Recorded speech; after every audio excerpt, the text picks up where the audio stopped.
My brothers, my sisters of the YWC, we have been surprised. I said one or two things could happen here at this Destination X. One, it's going to be a total flop. Or two, we're going to have another Slammiversary, which we did. Lackluster build for weeks to weeks to weeks until this Destination X. And then we get this show, which I feel was actually quite good. I'm not saying it was spectacular. I'm not saying there was a lot of flaws in it. There were. But overall, all around, out of 100%, they nailed about 70% of the show. I'm putting it there. I'm putting myself out there. People are going to probably say you're stupid.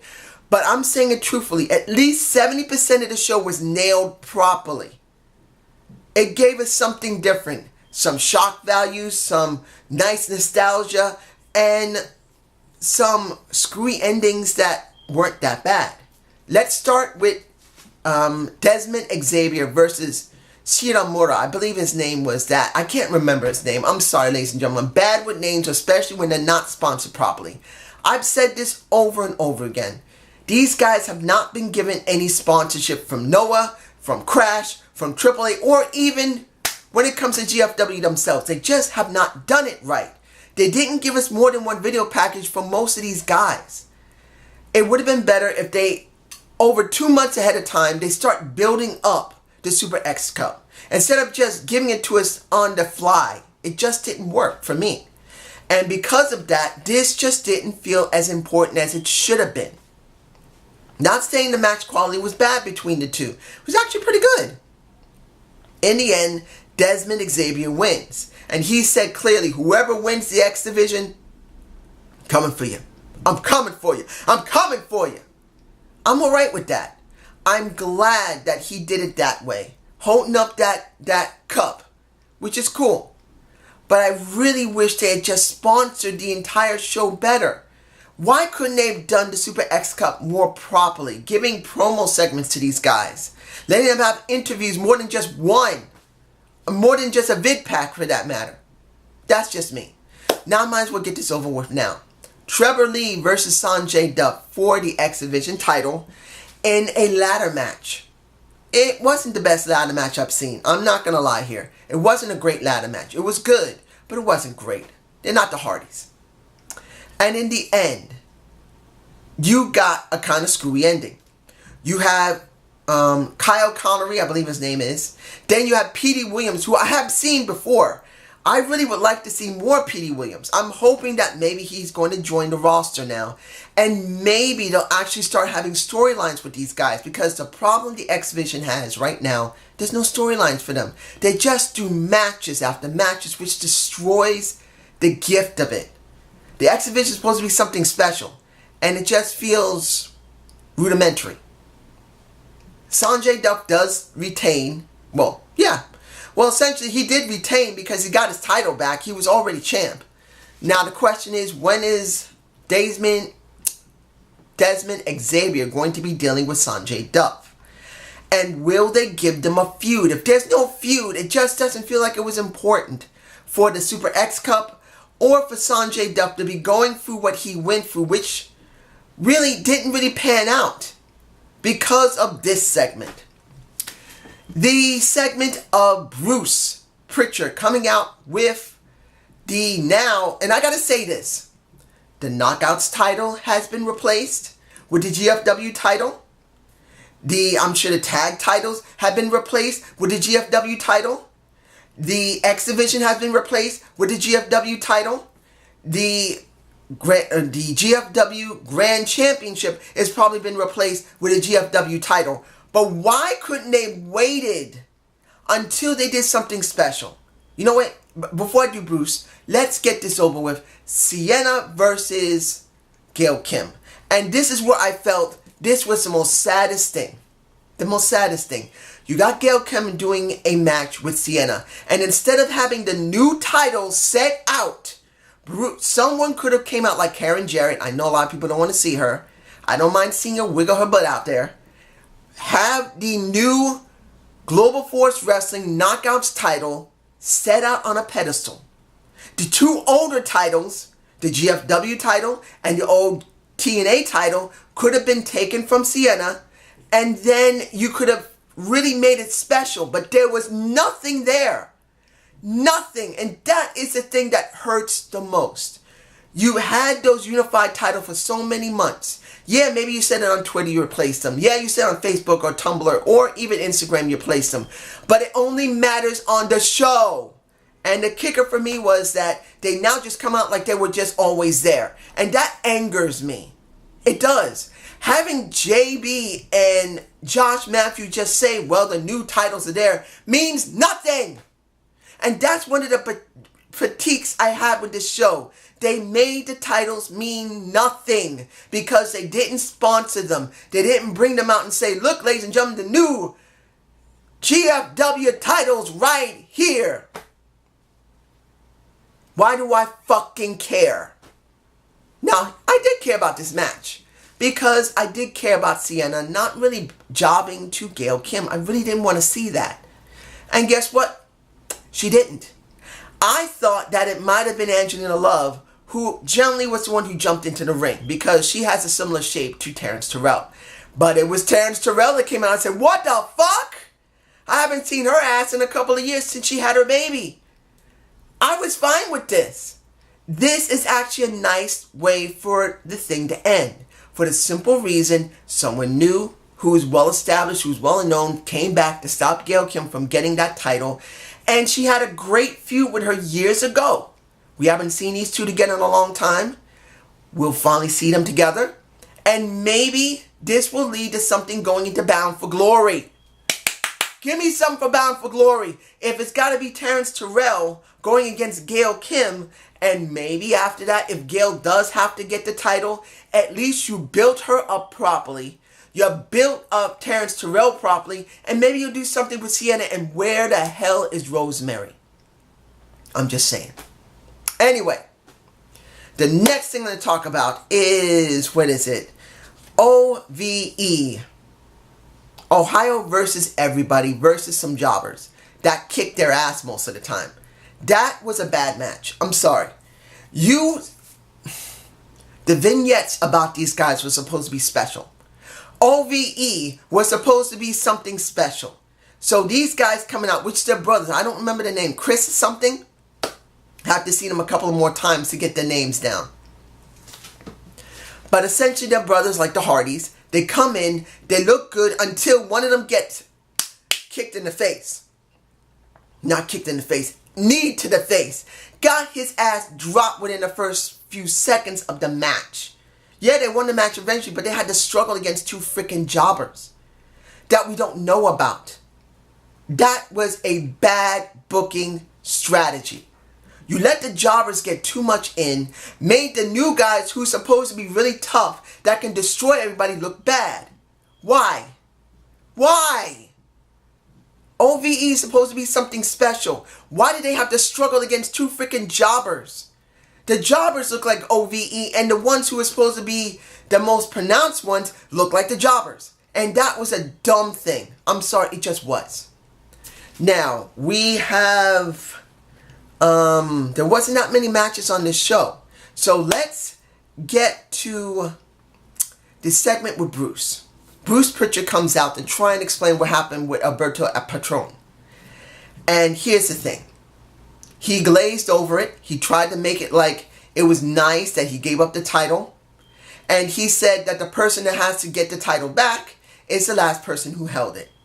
And he did say a little bit of what happened about, well, he didn't say about what happened in the airport, but he did try to pronounce that this was a situation. We asked him to give up and he relinquished the title, which we know he was stripped of it.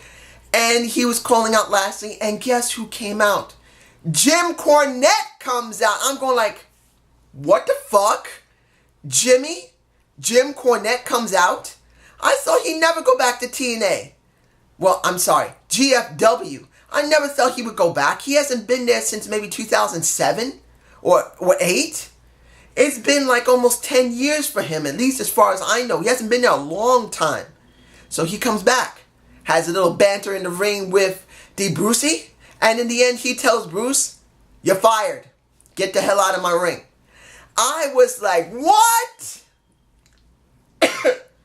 Are you serious? They got rid of Bruce Pritchard and replaced... I'm flabbergasted to see Bruce Pritchard removed. Of course, there's a good chance he'll come back as a manager. I think he might. But I don't care.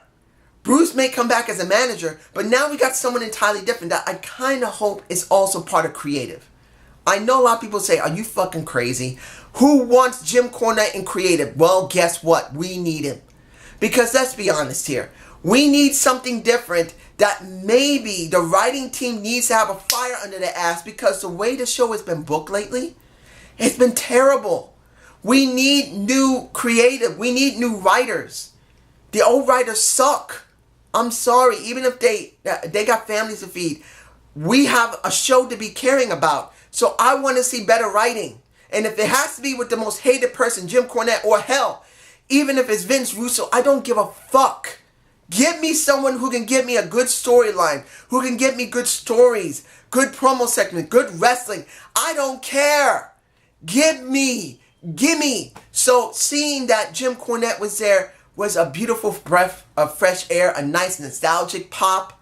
I'm sure a couple of people are going to pop for that. Or they're going to say, oh my gosh, we are now going to the 7 levels of hell. Then, what's the best part of the entire thing? LAX comes out. Conan talks with a little bit of the Jim Cornette, the guy who says whatever the fuck he wants. And this was the best way they did this. Jim Cornette doesn't give a damn. And the way that Conan said it, oh, we got another honky on our hands. He said, yeah? Well, I may be a honky, but at least I ain't going to lie to you. That was the most sweetest thing I've heard in a long time when it comes to shoots or work. I don't care which one. That just felt real. And that is what we need. Sometimes we need realism. And here, having low-key be told, look, you got the shaft. I ain't going to lie to you. I'm the one who represents Anthem. That's the way it goes. Anthem said that your match is gone. To make it fair, we're having a gauntlet match. 20-man gauntlet. You'll be number 20. You will be given a chance to try and win that title, because I ain't giving nobody a chance. You got to earn it. Well, not chance. Not going to just let someone kiss my ass and I just give it to them. You got to earn it. I felt that wasn't too bad.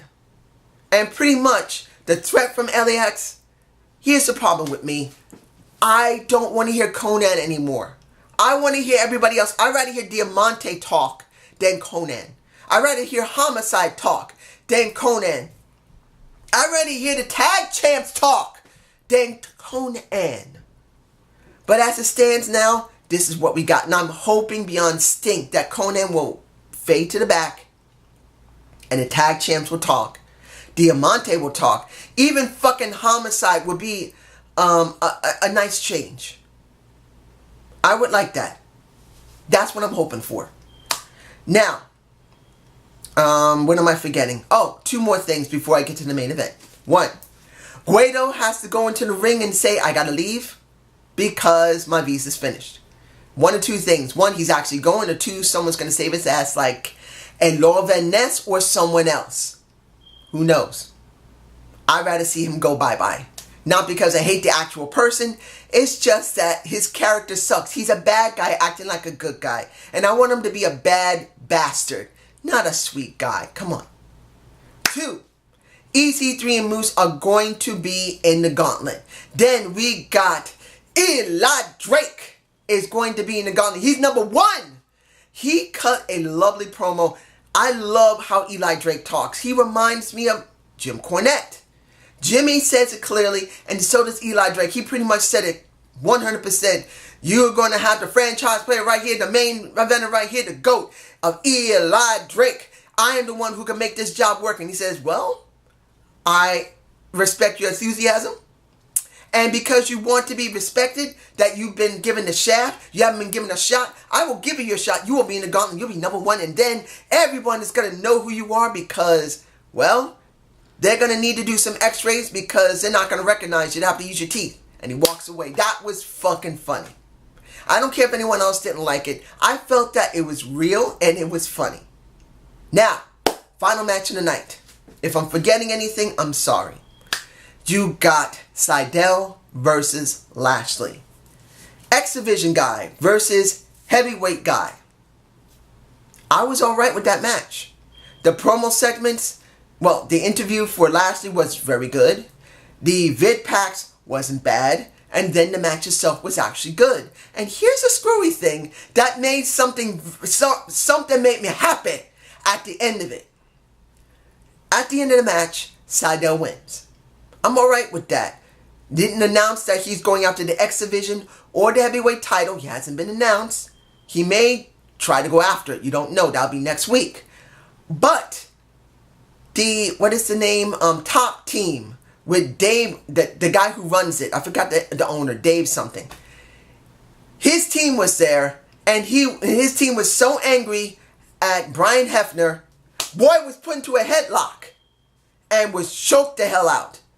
So that means one of two things. One, this is just a short thing once, or Top Team is going to have a rivalry with GFW.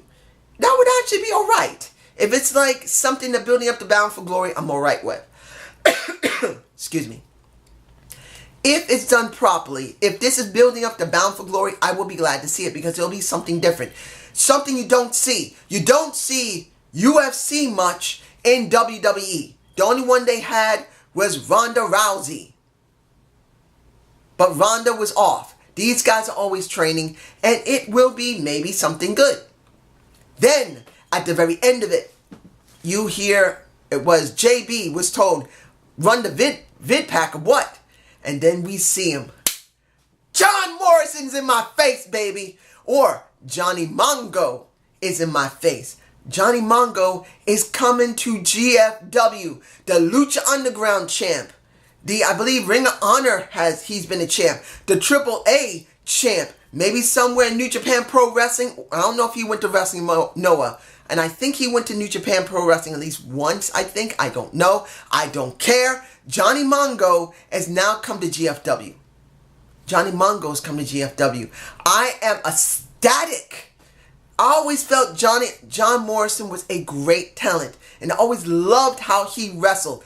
The part that Kofi Kingston did every year for Royal Rumble started with John Morrison before it started with Kofi Kingston. John Morrison did that little trick, and then they said, well, Kofi, you can do as much as Johnny. Do it. And he said, okay.